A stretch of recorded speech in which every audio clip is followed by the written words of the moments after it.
വാർത്തയിലേക്കാണ്. തിരുവനന്തപുരം നഗരസഭാ തെരഞ്ഞെടുപ്പിന്റെ സ്ഥാനാർത്ഥി പ്രഖ്യാപനത്തിൽ ബി.ജെ.പിയിൽ കലാപം. വട്ടിയൂർക്കാവിലും നേമത്തും തിരുവനന്തപുരം സെൻട്രലിലും വിവിധ നീക്കവുമായി പ്രാദേശിക നേതാക്കൾ. നേതൃത്വം തീരുമാനിച്ച സ്ഥാനാർത്ഥികൾ വേണ്ടെന്ന പ്രവർത്തകർ. അഭിപ്രായം പരിഗണിച്ചില്ലെങ്കിൽ രാജിവെക്കാനും പ്രാദേശിക നേതാക്കളുടെ ആലോചന. വിവരങ്ങളുമായി സൂര്യഗായത്രി ചേരുന്നുണ്ട്. സൂര്യ, നഗരസഭാ തെരഞ്ഞെടുപ്പിന്റെ സ്ഥാനാർത്ഥി പ്രഖ്യാപനത്തിലാണ് ബി.ജെ.പിയിൽ കലാപം ഉണ്ടായിരിക്കുന്നത്. വട്ടിയൂർക്കാവിലും നേമത്തും തിരുവനന്തപുരം സെൻട്രലിലും അടക്കമുള്ള വിവിധ നീക്കവുമായാണ് പ്രാദേശിക നേതാക്കൾ എത്തിയിരിക്കുന്നത്. കൂടുതൽ വിവരങ്ങൾ. കാർത്തു, തിരുവനന്തപുരം നഗരസഭയെ സംബന്ധിച്ചിടത്തോളം ബി.ജെ.പി പ്രതിപക്ഷത്താണ്. ഈ തെരഞ്ഞെടുപ്പിൽ ബി.ജെ.പി ഭരണപക്ഷത്തേക്ക് വരാനുള്ള തയ്യാറെടുപ്പുകൾ നടത്തുകയായിരുന്നു. വലിയ ആത്മവിശ്വാസത്തോടെയാണ് തദ്ദേശ തെരഞ്ഞെടുപ്പിന് മുൻപ് തന്നെ ബി.ജെ.പി ഉണ്ടായിരുന്നത്. പക്ഷേ അതിന് മുൻപ് തന്നെ കോൺഗ്രസ് തങ്ങളുടെ സ്ഥാനാർത്ഥികളുടെ പ്രഖ്യാപനം നടത്തുന്നു. രണ്ടാം ഘട്ട പട്ടികയും ഇന്നലെ പുറത്തുവിട്ട് കഴിഞ്ഞിട്ടുണ്ടായിരുന്നു. കൂടാതെ പ്രചരണമൊക്കെ തന്നെ സ്ഥാനാർത്ഥികൾ ആരംഭിക്കുകയും ചെയ്തു. ഒരു പടി മുന്നേ കോൺഗ്രസ് തങ്ങളുടെ പ്രചരണ പരിപാടികളൊക്കെ ആയിട്ട് വാർഡുകളിൽ സജീവമായി തുടങ്ങിയ സാഹചര്യത്തിലാണ് ആ ഘട്ടത്തിലാണ് ഇപ്പോൾ ബി.ജെ.പിക്കകത്ത് സ്ഥാനാർത്ഥിത്വത്തെ ചൊല്ലി വലിയ തർക്കങ്ങൾ ഉണ്ടാകുന്നു എന്നുള്ള വാർത്ത കൂടി പുറത്തു വന്നിരിക്കുന്നത്. അത് ഒരുപാട് വാർഡുകളിൽ വലിയ തർക്കങ്ങൾ ഉണ്ടാകുന്നു എന്നുള്ളതാണ്.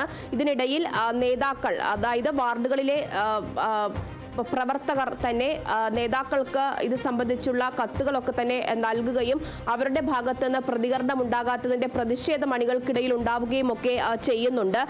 നിലവിലിപ്പോൾ തിരുവനന്തപുരം കോർപ്പറേഷൻ സംബന്ധിച്ച് നെട്ടയം, പാതിരപ്പള്ളി, അതുപോലെ തന്നെ കുടപ്പനക്കുന്ന്, വാഴോട്ടുകോണം, തുരുത്തുംമൂല, കൊടുങ്ങാനൂർ, വട്ടിയൂർക്കാവ് വാർഡുകളിലാണ് വലിയ തർക്കം ഉണ്ടായിരിക്കുന്നതെന്നുള്ളതാണ് മനസ്സിലാക്കുന്നത്. കൂടാതെ പലയിടങ്ങളിലും, അതായത് ആരെയാണ് സ്ഥാനാർത്ഥിയാക്കേണ്ടത് എന്നുള്ള തീരുമാനത്തിലെത്താൻ ഇപ്പോഴും കഴിയാത്ത സാഹചര്യമുണ്ട്. ഒന്നിലധികം പേരുടെ പേരുകളാണ് ഉയർന്നു കേൾക്കുന്നത് എന്നുള്ളതാണ് ഏറ്റവും പ്രധാനപ്പെട്ട കാര്യം. നേതൃത്വം നിശ്ചയിക്കുന്ന സ്ഥാനാർത്ഥികൾ വേണ്ട എന്നുള്ള തീരുമാനം വാർഡുകളിലെ പ്രവർത്തകർ എടുത്തിരിക്കുന്നു എന്നുള്ളതാണ്. അവർ തന്നെ സ്ഥാനാർത്ഥികളെ നിശ്ചയിക്കുന്നുണ്ട്. പക്ഷെ അതിലും ഒരു പേരിലേക്ക് എത്താൻ പല സ്ഥലങ്ങളിലും ബി.ജെ.പിക്ക് കഴിയാത്ത ഒരു സാഹചര്യമാണ് ഇപ്പോൾ ഉണ്ടായിരിക്കുന്നത്. നിലവിലിപ്പോൾ കോർപ്പറേഷനിൽ പ്രതിപക്ഷ നേതാവായിട്ടിരിക്കുന്ന എം.ആർ. ഗോപനെതിരെ അടക്കം വലിയ പ്രതിഷേധം പാർട്ടിക്കകത്ത് നിന്ന് പ്രവർത്തകർക്കിടയിൽ നിന്ന് ഉയരുന്നു എന്നുള്ളതാണ് ഏറ്റവും പ്രധാനപ്പെട്ട കാര്യം. അതായത് ഇപ്പോൾ പൊന്നുമംഗലം വാർഡ് കൗൺസിലറാണ് എം.ആർ. ഗോപൻ. അതിന് മുൻപ് നേമം കൗൺസിലറായിരുന്നു. എം.ആർ. ഗോപൻ അടുത്ത് നേമത്ത് വീണ്ടും മത്സരിക്കാൻ തയ്യാറെടുക്കുന്നു. പക്ഷേ നേമത്ത് എം.ആർ. ഗോപനെ നിർത്താൻ കഴിയില്ല എന്നുള്ളതാണ് നേമത്തെ വാർഡിലെ പ്രവർത്തകർ ഇപ്പോൾ പറയുന്നത്. നേമത്ത് നിന്നുള്ള ഒരാളെ നിശ്ചയിക്കണം എന്നുള്ളതാണ് അവർ പറയുന്നത്.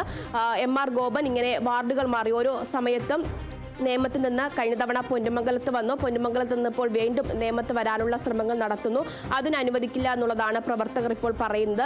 എം.ആർ. ഗോപന്റെ ഭാഗത്ത് നിന്ന് വാർഡിൽ യാതൊരുവിധ പ്രയോജനങ്ങളും അല്ലെങ്കിൽ പ്രവർത്തനങ്ങളും നടക്കുന്നില്ല എന്നുള്ള പരാതി. അങ്ങനെ പ്രതിപക്ഷ നേതാവിനെതിരെ അടക്കം അണികളുടെ ഭാഗത്ത് നിന്ന് വലിയ തരത്തിലുള്ള പ്രതിഷേധങ്ങൾ, വിമർശനങ്ങൾ ഉയർന്ന സാഹചര്യമാണ് ബി.ജെ.പിക്ക് ഇപ്പോൾ ഉള്ളത് എന്നുള്ളതാണ്. അതുകൂടാതെ തന്നെ പല സ്ഥലങ്ങളിലും നേമത്ത് ഉൾപ്പെടെ വിമത നീക്കങ്ങൾ നടക്കുന്നു എന്നുള്ളതൊക്കെ തന്നെ പുറത്ത് വരുന്നുണ്ട്.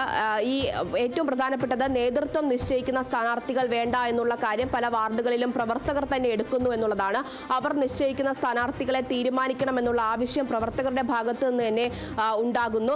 എന്തായാലും കോൺഗ്രസ് ഒരുപടി മുന്നേ തങ്ങളുടെ പ്രചരണ പരിപാടികളിലേക്ക് കടന്ന സാഹചര്യത്തിൽ എത്രയും വേഗം സ്ഥാനാർത്ഥി പ്രഖ്യാപനം നടത്തേണ്ടത് ഭരണം സ്ഥാനത്തേക്ക് വലിയ ആത്മവിശ്വാസത്തോടെ മത്സരിക്കാൻ നിൽക്കുന്ന ബി.ജെ.പിക്ക് നിർണായകമാണ് എന്നുള്ളതാണ്. ആ ഘട്ടത്തിലാണ് സ്ഥാനാർത്ഥികളെ പ്രഖ്യാപിക്കാൻ കഴിയാത്ത വലിയ പ്രതിസന്ധിയിൽ തിരുവനന്തപുരത്ത് കോർപ്പറേഷനിൽ ബി.ജെ.പി നേതൃത്വമായിരിക്കുന്നു എന്നുള്ള വാർത്തകൾ ഇപ്പോൾ നിലവിൽ പുറത്തു വന്നിരിക്കുന്നത്. എന്തായാലും പെരുന്താന്നി, വഞ്ചിയൂർ, ഫോർട്ട്, മണക്കാട്, ശ്രീവരാഹം വാർഡുകളിലും ഇതേ തർക്കങ്ങൾ നിലനിൽക്കുന്നു എന്നുള്ളതാണ് മനസ്സിലാക്കുന്നത്. നേമത്തെ ഏരിയ പ്രസിഡന്റ് നേരത്തെ രാജിവെക്കുകയും ഒക്കെ ചെയ്തിട്ടുണ്ടായിരുന്നു. നേമത്ത് ഇപ്പോൾ കോൺഗ്രസിന്റെ സ്ഥാനാർത്ഥിയായിട്ട് യൂത്ത് കോൺഗ്രസിന്റെ ജില്ലാ പ്രസിഡന്റ് നേമം ഷജീറിനെയാണ് പ്രഖ്യാപിച്ചിരിക്കുന്നത്. ഇത്തരത്തിൽ വലിയ പോരാട്ടം അത് ഉണ്ടാകും എന്ന് കണക്കാക്കപ്പെടുന്ന കോൺഗ്രസ് നേരത്തെ തന്നെ തയ്യാറായി കഴിഞ്ഞു. അതുകൊണ്ട് തന്നെ ഒരു ത്രികോണ മത്സരം പ്രതീക്ഷിക്കുന്ന കോർപ്പറേഷനായിട്ട് തിരുവനന്തപുരം കോർപ്പറേഷൻ ഇങ്ങനെ നിൽക്കുമ്പോൾ ബി.ജെ.പിക്ക് ഭരണം കിട്ടും എന്നുള്ള പ്രതീക്ഷയോടുകൂടി അവർ വിചാരിക്കുന്ന കോർപ്പറേഷനിൽ നേരത്തെ തന്നെ സ്ഥാനാർത്ഥികളെ പ്രഖ്യാപിക്കാനും അതുമായി ബന്ധപ്പെട്ടുള്ള പ്രചാരണം നടത്താനും ഒക്കെ തീരുമാനിക്കേണ്ട ഘട്ടത്തിലാണ് വലിയ തർക്കങ്ങൾ ഉണ്ടായിരിക്കുന്നതെന്നുള്ള വാർത്ത ഇപ്പോൾ പുറത്തു വന്നിരിക്കുന്നത്.